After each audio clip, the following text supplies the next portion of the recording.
চলতেছিল এবং আমাদের এই স্কুলে আসার পর সম্মিলিত প্রচেষ্টায় আমরা আগুনটাকে 10:30 সময় আমাদের নিয়ন্ত্রণে নিয়ে আসি।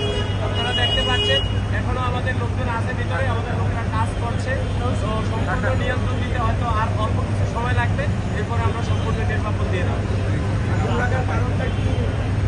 আগুন লাগার কারণটা আমরা এখনই বের করতে পারিনি, কারণ আমাদের লোকজন এখনো কাজ করছে। আমরা এখন আগুন নিভাচ্ছি, আগুনটা নির্বাপন শেষে আমরা কারণ খুঁজে বের করব। আর এই আগুনে কেউ আহত বা নিহত হয়নি। বিল্ডিং যেহেতু 4 তলা অনেক পুরাতন একটা ভবন, অগ্নি নির্বাপনের 2-1টা ফায়ার এক্সটিংগুইশার ছাড়া তেমন কোনো অগ্নি নির্বাপন ব্যবস্থা এখানে ছিল না। ঢাকা শহরে কন্টিনিউ যে এভাবে ভবনগুলোতে আমরা আগুন দেখতে পাই বিভিন্ন কারণে, এই সূত্রপাত কেউ কেউ বিদ্যুতের কথা বলে, এর জন্য কি ভবন কর্তৃপক্ষ অবহেলাকে দায়ী করছেন কিনা ক্ষেত্র বিশেষ? আপনাকে ধন্যবাদ। আমরা আমাদের যত আগুন লাগে এই আগুনের আমরা 35 থেকে 40% আগুনের বৈদ্যুতিক গোলযোগের কারণে লেগে থাকে। এটা হলো আমরা যদি সচেতন না হই তাহলে এটা কিন্তু কন্টিনিউয়াসলি আরও বাড়তে থাকে।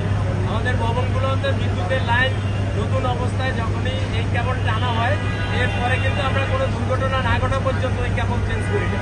বাট নিয়ম অনুযায়ী এই কেবল আপনার 3 মাস 6 মাস অন্তর অন্তর অভিজ্ঞ ইঞ্জিনিয়ার দিয়ে চেক করা উচিত।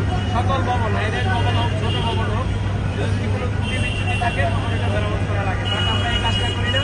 আপনাদের মাধ্যমে সবাইকে অনুরোধ জানাচ্ছি সকল বিল্ডিং বা ভবন মালিকদের যাতে এই কাজটা নিয়মিত করে, বৈদ্যুতিক কেবল বা ফিটিংসগুলো যাতে মানসম্মত থাকে এবং এটা যাতে নিয়মিত চেক আপ রাখা হয়, তাইলে এই দুর্ঘটনা কম করবে।